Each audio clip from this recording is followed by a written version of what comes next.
How should the Springbok forwards line up against New Zealand when they take them on at Ellis Park? Now, Rassie Erasmus dropped the Springbok squad to face New Zealand, a 37-man squad, and has included some very interesting forwards. So I thought, let's have a look at the forwards and see who should be starting for the Springboks against the All Blacks. If you haven't, please absolutely mur that subscribe button. Leave this video a like and drop your opinions down in the comments. I do try to get back to as many comments as I can. Now, the squad that Rassie Erasmus put out yesterday is quite interesting. Obviously, he's added a couple of forwards to the team, but he's also dropped one forward in the form of Johan Grobler, which means that we are a little bit thin in that hooker position. Now, Jan-Hendrik Wessels can play prop. He can also play hooker, so maybe he's moved up from fourth hooker to sort of that third position, and Rassie Erasmus didn't really like what he was seeing from Johan Grobler. So although Jan-Hendrik Wessels has been playing prop for the Springboks in the Portugal test and against Australia, we could see him play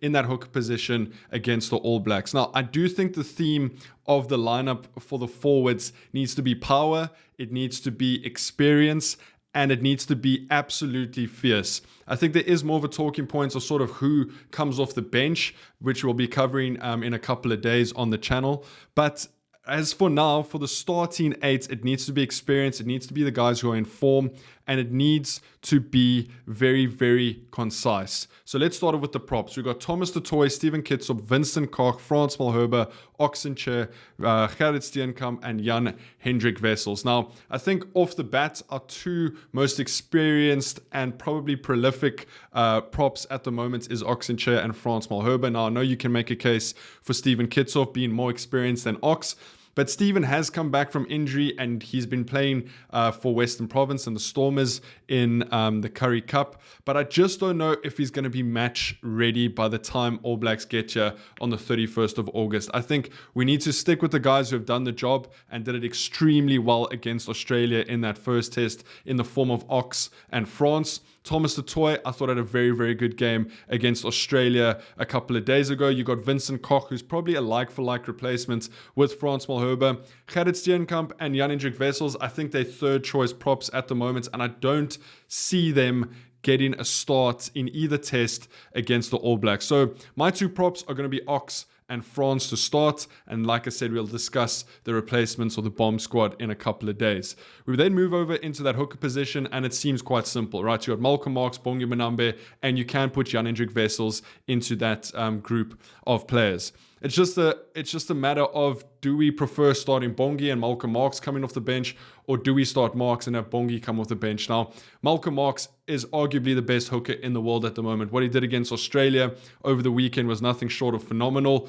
Bongi has been in good form, but I think Malcolm Marx is probably one step ahead of him at the moment. That's not me saying that Malcolm Marx is going to start here against the All Blacks. I still think Malcolm is a very, very good impact player coming off of the bench. For that reason, I think I'm going to start Bongi Mbonambe against the All Blacks in that first test to provide that power, and then Malcolm can come on and impact the game along with your Kwagga Smiths and those guys coming off the bench. So our front row is Ox, Bongi Mbonambe, and Frans Malherbe. Now, into the lock position, which is looking quite thin at the moment. So much so that Rassie Erasmus has brought in Nicolas Janssen van Rensburg, who used to play a little bit of rugby for the Bulls in sort of the 2014 to 2016 period. I think he played around 30 to 40 caps for the Bulls, and then he moved over to France and now plays his rugby for Montpellier. He's played over 150 caps for Montpellier, and he's only 30. So he could definitely be in the thinking and the works for the next Rugby World Cup, sort of building that depth. But you have to remember that we don't have Loet de Jager, Franco Morsit's injured, Jean Klein. So there are a lot of locks that are injured at the moment, which is really testing the Springboks' lock depth at the moment. In the squad, Rassie has named Eben Etzebeth, Salman Murat, Ruan Nokia, Argius Neyman, and then obviously Nicolas Janssen van Rensburg. Now, obviously, we're going to start Eben. Eben is one of the best players in the world, and yeah, he came on against Australia after 18 minutes when Salman Murat had that head injury and had another very, very good game. I mean, Eben Etzebeth is the enforcer in the team. He has to start, and he is going to make big, big impact. The better question is, who is going to wear the number 5 jersey? Now, if you had to rank these locks, you'd probably say that Argius Neyman is next in line for a start. But I just love Argius Neyman coming off of the bench and providing that impact. I don't think we have a lock at the moment who can provide as much impact as Archie Snyman coming off of the bench, and you need that against the All Blacks. So for that reason, I'm not going to start Archie Snyman, which then leaves Salman Murat, Ruan Nokia, or Nicholas Janssen van Rensburg. Now, I find it very, very difficult to believe that Janssen van Rensburg is going to get a start here or even play against the All Blacks. He has played for the Springboks once before, back in 2021 against Argentina in Port Elizabeth. I think he's just been brought into the squad to start learning the Springbok system, just in case we need him, just in case there's a couple more injuries in that lock position, which means that 5 jersey comes down to Salman Murat or Ruan Nokia. Now, unfortunately, Salman went off against Australia in the 18th minute, so he didn't really get to show what he can bring to the table. Yes, he has had a couple of good games, but again, I've been very vocal about this on the channel. I'm still not convinced by Salman Murat, and I'd love for him to show us something in this All Blacks series. That's if he starts or comes off on the bench against the All Blacks. Ruan Nokia, I thought, had a phenomenal game against Australia when he started in that second test. Yes, he made a couple of errors, but very, very good stuff. You could have mistaken him for Louis de Jager. That's how well Ruan Nokia played. So for me, I'm going to go Eben Etzebeth, and I'm going to partner him up with Ruan Nokia. And then on the bench, you can either go Salman Murat, Archie Snyman, or Nicholas Janssen van Rensburg. But I think you guys know where I would go with that. Then into the loose forwards, and it gets very, very interesting. This is probably one of the strongest facets of our game. Probably one of the best depths we have, maybe besides props. But loose forwards, Ben Jason Dixon, Peter Steph du Toit, Siya Kolisi, Ulrich Loh, Kwagga Smith, Marco van Staden, and Jasper Visser. Now, I think let's get it out the way. Siya Kolisi is going to start. He's the captain. He provides impact. He's a very, very good leader, and he's been playing some very good rugby for the Springboks. So Siya Kolisi in the number 6 jersey.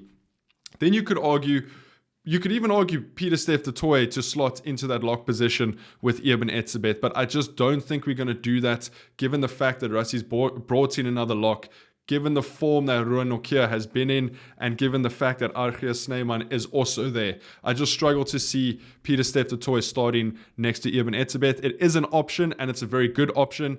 I just don't think it's going to happen. So for me, Peter Steph du Toit is obviously going to start in that number 7 jersey. I think Ben Jason Dixon is a like-for-like replacement with Peter Steph, can also play lock, can play that 7. Ulrich Loh could probably also slot into lock, but there's a reason they've named them in the loose forward position. So I think Ben Jason Dixon will probably see him come off the bench. Peter Steph du Toit will start, Siya will start, and then you kind of get into that number 8 position. I just want to mention Marco van Staden. I thought he had a great game against Australia, and I think we'll definitely see him come off the bench and potentially even start that second test. So into that number 8 position, and this is where it gets a bit tricky. You got Ulrich Loh, Kwagga Smith, and Jasper Visser. Now, Jasper Visser is obviously back from a ban, and whether he's going to be match ready, whether he's going to be match fit, we don't know, right? Only the coaches and the Springbok team will know that.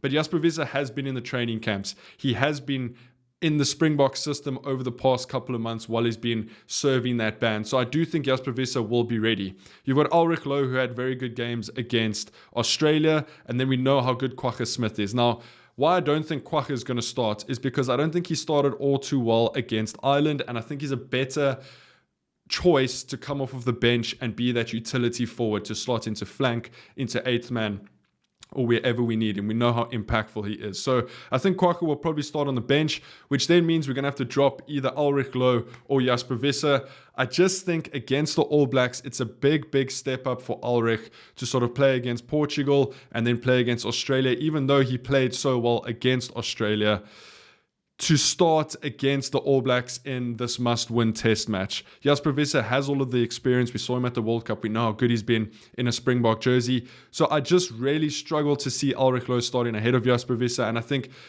once Jasper Visser comes back, we might see either how good he is or how close the rankings are between him, Evan Ruiz, Ulrich Loh, Pepsi Buthelezi, and all of the boys who can play in that number 8 role. So for me, I'm going to go Jasper Visser in at 8, finishing off our forward pack. So we got Ox, Bongi, France, Eben, Ruan Nokia, Siya Kolisi, Peter Steph, and Jasper Visser. Let me know what you guys think. Who would you select in the forward pack? If you haven't, please absolutely mur that subscribe button. Leave this video a like, and I'll see you guys in the next one. Take it easy. Peace.